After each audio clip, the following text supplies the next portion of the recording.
So let's take you back to Midrand for that developing story. Residents of a complex which was ravaged by a fire are trying to pick up the pieces this morning. It's still not clear how the fire started, but an investigation is underway. Several people were injured and taken to hospital. Newzroom Afrika's Veronica Makhoali is now joining us live from the scene. Veronica, very good morning to you. Earlier on, listening to some of the residents, they're complaining around the response time of the fire brigade. What are they telling you this morning?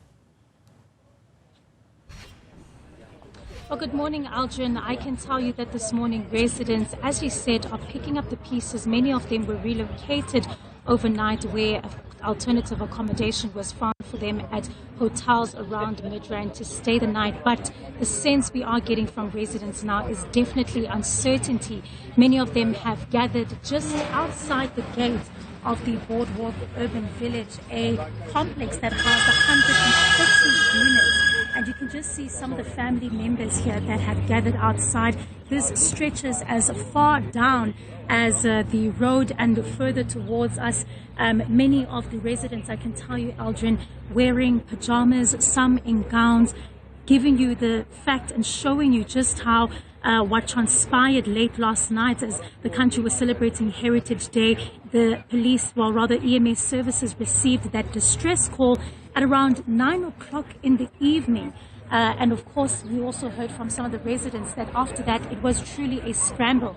Many of them saying that they had no time to even think about what was happening. All that they remembered was already 10 minutes as the blaze was spreading throughout this building. The roof already started to collapse, and you can see as well just from the images, it's quite hard to tell because we're not that close yet. And of course, EMS services are inside and have secured the area, but the roof has completely caved in. You can see that charred walls and shattered glass. In fact, even at some point, there is still some smoke seeping out of the building. And it shows you just, of course, how quickly this blaze spread through this accommodation. 130 units set ablaze, Aldrin. We're going to speak to some of the residents now. As I've mentioned, many of them are in their pajamas, many of them are in their gowns, showing you that it was a late night, getting ready for bed, and this fire, of course, shocking them out of their rooms as they had to run out.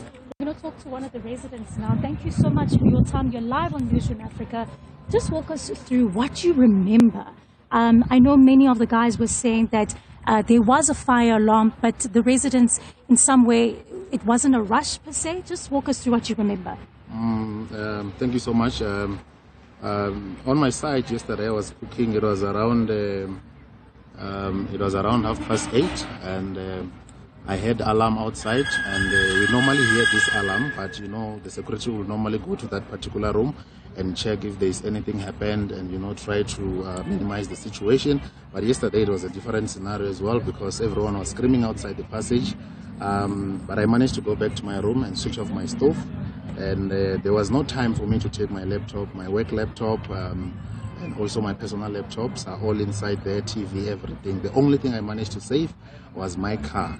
Yes, I managed to go to the basement and take off my car. That's the only thing I managed to save. But all my stuffs are there inside. Yeah. So, yeah. And we know that right now you guys did manage to get accommodation to stay overnight at a hotel. What is the word now? What is going to happen today? As far as I'm concerned, I don't know what will happen today, but yeah, we thank the people who came with that, a plan for us to be accommodated last night. We slept very well. Thank you for that. But my worry now is my things which are inside. I don't know what will happen. We are still waiting for the police to finalize with their investigation, and then we'll take it from there, I guess. Yeah. Thank you very much for your time. We're going to talk as well now to another resident. She was actually recalling to me about the fact that when she heard the alarm, it's understood that the security guard went to the unit where this alarm was triggered. And what happened after that? Okay, so the security went to check the room, and then he knocked, but there was no answer. So he went to the caretaker's room and he knocked there just to get the spare key. And then when they went back to that room, it was too late because the fire was already there. Yeah, so I was busy coding, I was doing my work, I was also watching TV. I heard noise. I'm like, this is normal. We always hear noise. So I'm like, let me check outside. So when I went outside, people were screaming, people are running, there's smoke everywhere. So I only managed to grab my laptop and my car keys. I went in the basement, take my car, that's it. And this is what I have. I have nothing. Thank you so much for your time. Algin, I can tell you at this current moment, the update that we have gotten from the EMS services is, of course, the fire has been extinguished. Dumping down operations have been done to make sure, of course, that there is no other, residents of this fire. And, of course, now investigations, as you've heard, EMS are inside trying to establish the cause of this fire, what has triggered it. And also a very important question is if this building itself was, of course, put with the necessary measures to also prevent and at least slow down the blaze that has engulfed over 130 units. Back to you in studio.